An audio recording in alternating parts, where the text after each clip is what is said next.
Obviously, a lot of that data then is coming from the GPS devices, the wearables that that obviously all the players will wear now. So when did they become a thing, Dave? When were they introduced into your workflow? And kind of I'd be interested to know what they were like when they first came. What kind of data and metrics they were able to deliver then to what they're now looking like, and how that's changed and developed over time.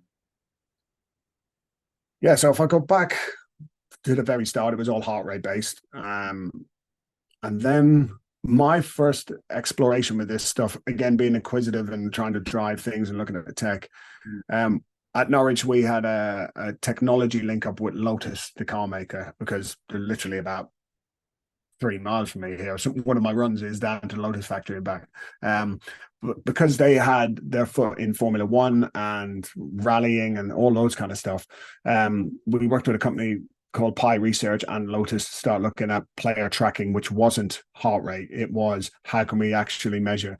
So one day down at the training ground, I think we had radar, we had like some early kind of form of LiDAR. So this is, I think, 2004. We already saw something coming. I had at that stage an old GPS tracker for my car, for the old Tom Toms. If anyone's old enough to remember that, but you could buy off the internet like a 1 hertz GPS tracker. So I thought, well, why can't we put that onto a player? And then we started looking at it. Then, in reality, GPS really started to come around 2010, 2011. At Colchester, we couldn't afford it. It wasn't something that we were able to get into our ecosystem. So it wasn't until really 2013, 14, I started really looking into GPS a lot. Other people were far further on than I was. But once we got to Birmingham and it was really well established there, then we did really kick it on. And of course, now you've got other optical tracking stuff. So excuse me. Ironically, what Prozone were doing in the early 2000s, we were actually given the opportunity to be one of the pilot clubs with Prozone while I was at Norwich, because we were being quite innovative with sports science and tech. And for some reason, somebody at the club decided that technology isn't for us.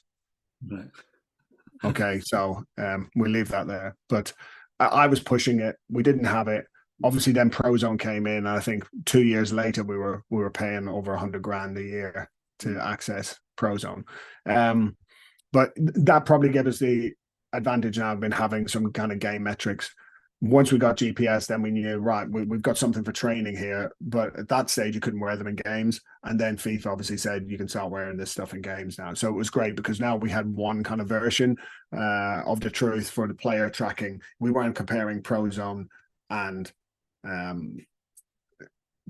GPS.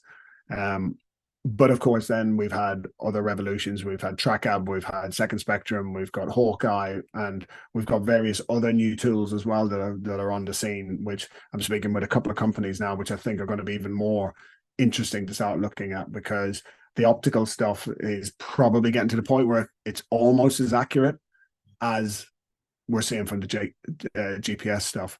And I think at that stage, then it becomes, well, why can't you have this everywhere? If it's simple camera stuff. So yeah, it's been a fascinating development of GPS. We use it as a tool to support what we see. We also use it as a correctional lens to what we see as well. Because while people think that, I remember speaking with George Burley, and George Burley telling me, because this was the first time video was being used, and he says, I can see everything with my eyes. And Tony Mowbray was the one who was pushing this kind of video stuff. Tony was really inquisitive about it.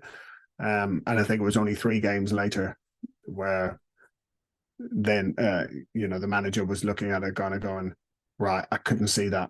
Show it to me. He saw it. Then he realized. And I think that's always the thing with new technologies. They have to sometimes prove their worth. And it's easy for someone like myself to come in and say, we've got a great new tool over here, we should definitely buy it. For people who are going to have to interact with it and maybe are signing off the check, they want to know that this is going to add value, and add value in a positive way, rather than just, we found a new tool to beat the players with.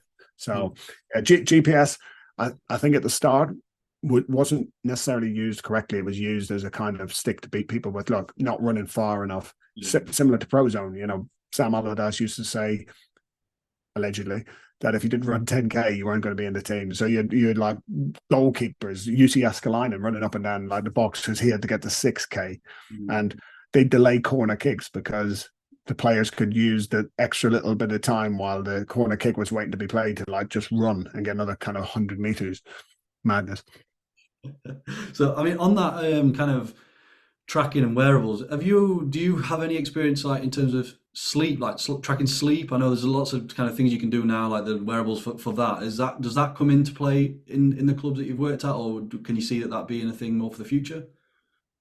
So we then get into a real interesting area around, when does the player separate from the person, Yeah. and when does the athlete, you know, where's the boundary between them living their life as a person Mm. or them living their life as an athlete?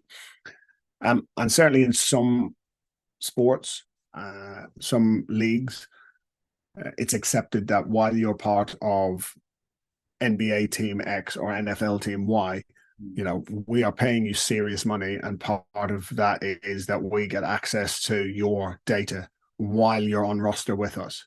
Now, part of the collective bargaining agreements that they have in those leagues mean that's fine while we're on roster and while we're in season, but the rest of the time you're not going to get anything. You can't even contact the players. And I think football's got to be really careful, as like other sports, is how deep you want to go with some of this stuff. Now, we would track sleep either through players giving a voluntary response to that. How long was the sleep? How well did they sleep? Was it broken? Why was it broken? And that'll be everything from a well-hydrated athlete getting up in the middle of the night to go to the loo, or a player who's got young children who's going to have disturbed sleep because the children woke up. I suppose we get more concerned where we see, if they're being honest, players who have lack of sleep because lifestyle choice is lack of sleep, 6 hours, 5 hours. I've seen those.